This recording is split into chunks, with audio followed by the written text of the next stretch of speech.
जय हिंद दोस्तों, स्वागत है आपका अपनी केमिस्ट्री के क्लास में। हम पढ़ रहे थे धातु कर्म के उपक्रम। उसमें हमने पहला और दूसरा पढ़ लिया था धातु का सांद्रण एवं सांद्रित अयस्क से धातु को ऑक्साइड में बदलना। अब हम तीसरा पढ़ेंगे धातु के ऑक्साइड से धातु प्राप्त करना। कह रहा है कि धातु के ऑक्साइड का अवकरण करके ऑक्सीजन को हटाया जाता है। आप अवकरण करेंगे तो ऑक्सीजन का हो जाएगा, धातु के ऑक्साइड से हट जाएगा और धातु आपको प्राप्त हो जाएगा। पहला है ऊष्मा द्वारा अवकरण। आप उसको गर्म करके अवकृत कर सकते हैं धातु के ऑक्साइड को। कह रहे हैं जो धातुएं क्रियाशीलता श्रेणी में नीचे होती है, मतलब जिनकी क्रियाशीलता बहुत कम होती है, उन्हें ऑक्साइड केवल गर्म करने पर ही धातु में परिवर्तित हो जाती है। अगर उनके ऑक्साइड है आपके पास, आप उसे सिर्फ गर्म कर देंगे तो उससे आपका धातु प्राप्त हो जाएगा। इस प्रक्रिया में किसी अवकारक की आवश्यकता नहीं होती है, किसी अवकारक की जरूरत नहीं होती है।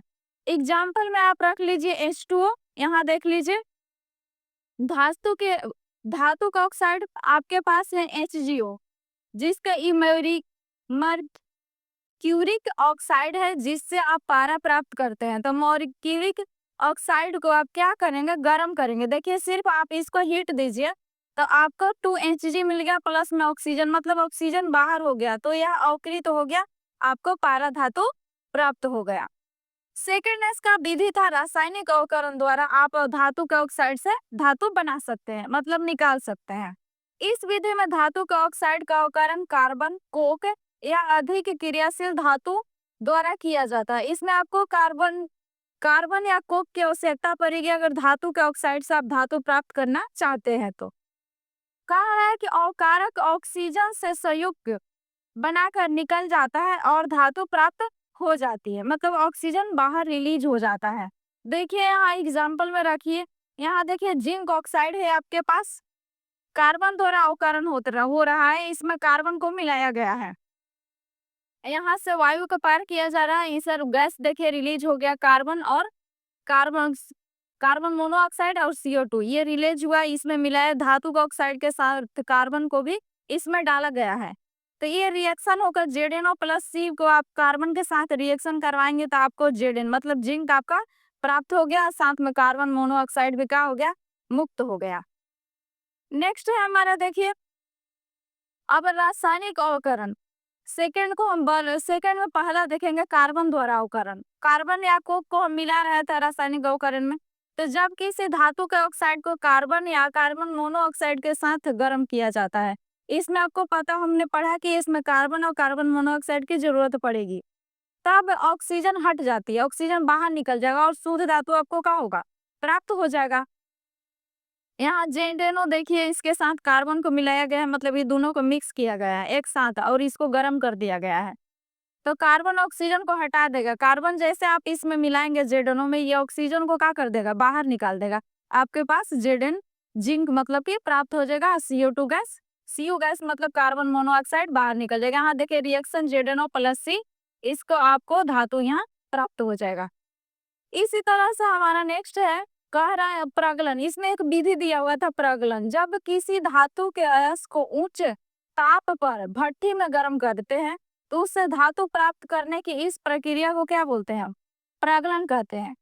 किसी भी धातु के अयस्क के आपके पास उच्च ताप पर आप उसको भट्टी में गर्म करेंगे तो ये जो प्रोसेस हुआ ना धातु निकालने के लिए, यही प्रोसेस को प्रगलन कहते हैं। देखिए यहाँ ये पूरा भट्टी है, इसमें अयस्क के कोक या चूना को मिलाया जा रहा है, इसमें साथ भट्टी के ऊपर हिस्सा है, मध्य भाग, ये सारे भाग को दिया है। अब यह प्रक्रिया था, यहाँ देखिए Fe2O3 था, इसके साथ कार्बन को रिएक्शन करवाया गया, इसके साथ मिलाया गया कार्बन को, तो यहाँ देखिए आपका लोहा प्राप्त हो गया और इसके साथ आपका कार्बन डाइऑक्साइड गैस बाहर रिलीज हो गया। इसी के बारे में यहाँ दिया हुआ है निचले भाग में, ये सारा के मतलब स्टेप बाय स्टेप आप इसे देख लीजिएगा। नेक्स्ट है हमारा एल्युमिनियम द्वारा अवकरण। सेकेंड, जब किसी धातु के ऑक्साइड का अवकरण एल्युमिनियम द्वारा किया जाएगा। पहले हम किसके द्वारा करवा रहे थे, तो पहले आप करवाएं ऑक्साइड, ऑक्सीजन को बाहर निकाल रहे थे, अब आप करवाएंगे कोक या कार्बन द्वारा करवाए पहले, अब आप एल्युमिनियम द्वारा करवाइए। तो देखिए इस एल्युमिनियम द्वारा अवकरण कहेंगे, पहले कार्बन द्वारा करवा रहे थे, अब एल्युमिनियम द्वारा करेंगे। यही रिएक्शन आपका उसमें 6 भी अभिक्रिया भी होती है। यहाँ एल्युमिनियम देख लीजिए, ये ऑक्साइड है, एल्युमिनियम का पाउडर है। यहाँ लोहा का है इसके नीचे वाला हिस्सा में। इधर से एल्युमिनियम को डाला जा रहा है ऊपर से, और देखिए आपको जो यहाँ पिघल करके नीचे गिर रहा है ना, ये शुद्ध लोहा आपके पास निकल रहा है, यही आपका धातु प्राप्त हो जाएगा। यहाँ रिएक्शन देख लीजिए कि यहाँ Fe2O3 के साथ एल्युमिनियम को डाला जा रहा है, मिलाया जा रहा है, तो आपको Fe धातु प्राप्त हो जाएगा, मतलब लोहा प्राप्त हो जाएगा। एल्युमिनियम ऑक्साइड बाहर निकल जाएगा, जो अपशिष्ट के रूप में उपस्थित रहता है, ऊष्मा बहुत ज्यादा जनरेट होता है। तो ये रिएक्शन में यही बताया गया था एल्युमिनियम द्वारा अवकरण में। नेक्स्ट है हमारा कुछ ऑब्जेक्टिव देख लीजिए, उसके बाद हम फिर से थ्योरी को देखेंगे।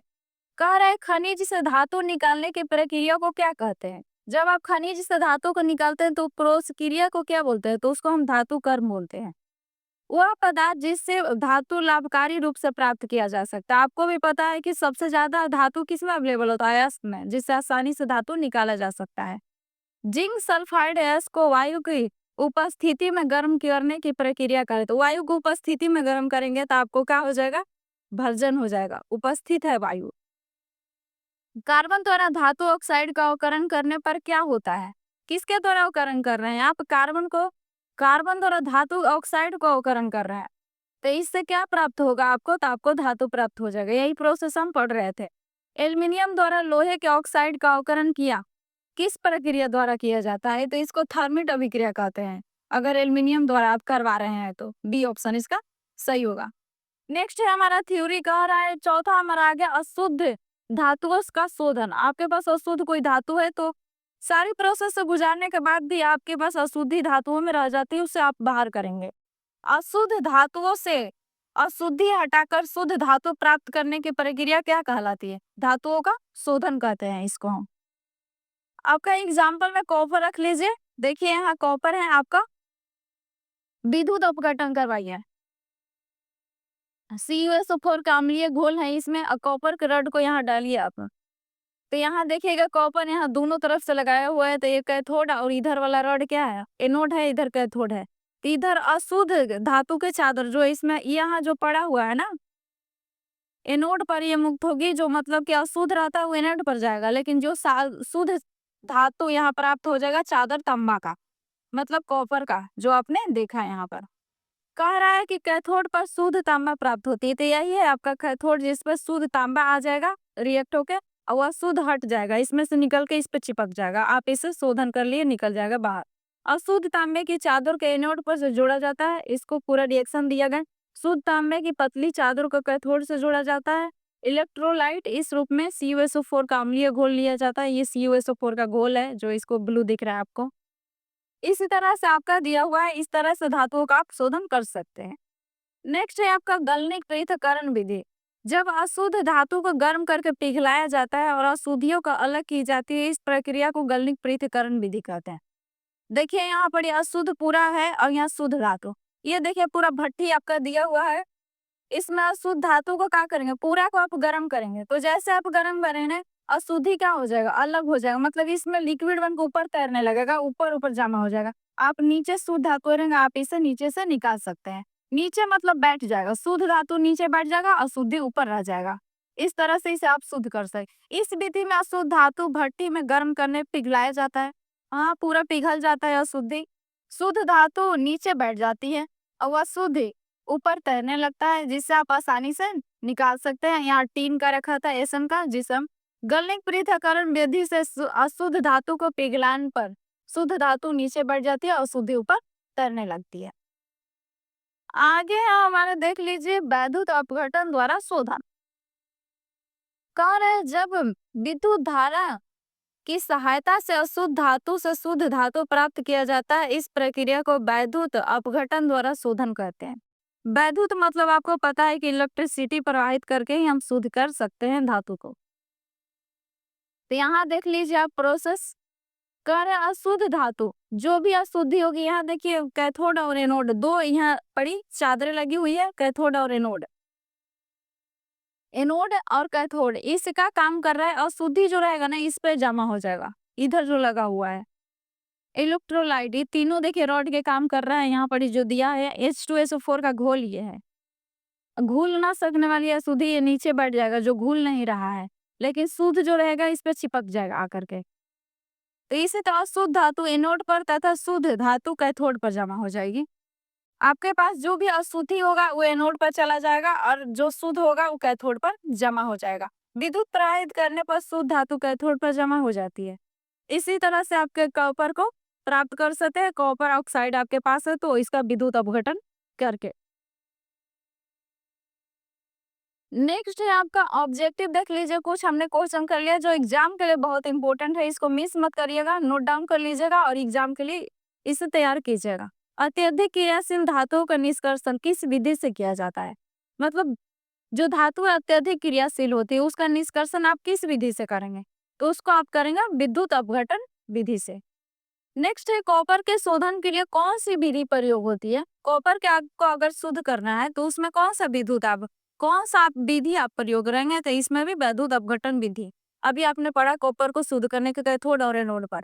एनोड पर आपका शुद्धि होता है और कैथोड पर आपका शुद्ध धातुएं प्राप्त हो जाती है। कार्बोनेट अयस्कों को गर्म करने की प्रक्रिया कहलाते हैं। कार्बोनेट को आप गर्म कर रहे हैं तो अयस्कों, तो इसके लिए आपका आएगा निस्तापन। धातु के ऑक्साइड से धातु प्राप्त करने की प्रक्रिया क्या है? धातु के ऑक्साइड से अगर धातु आप निकाल रहे हैं तो कौन सा विधि लगाएंगे? तो अभी आपने पढ़ा अवकरण विधि। इस तरह से निम्न में से कौन सी धातु विद्युत अपघटन द्वारा प्राप्त की जाती है? विद्युत अपघटन करके कौन प्राप्त किया जाता है? तो आपका धातु है sodium. Thank you so much watching this video. I hope कि वीडियो पसंद आया होगा, तो लाइक शेयर एंड चैनल को सब्सक्राइब करना मत भूलिएगा।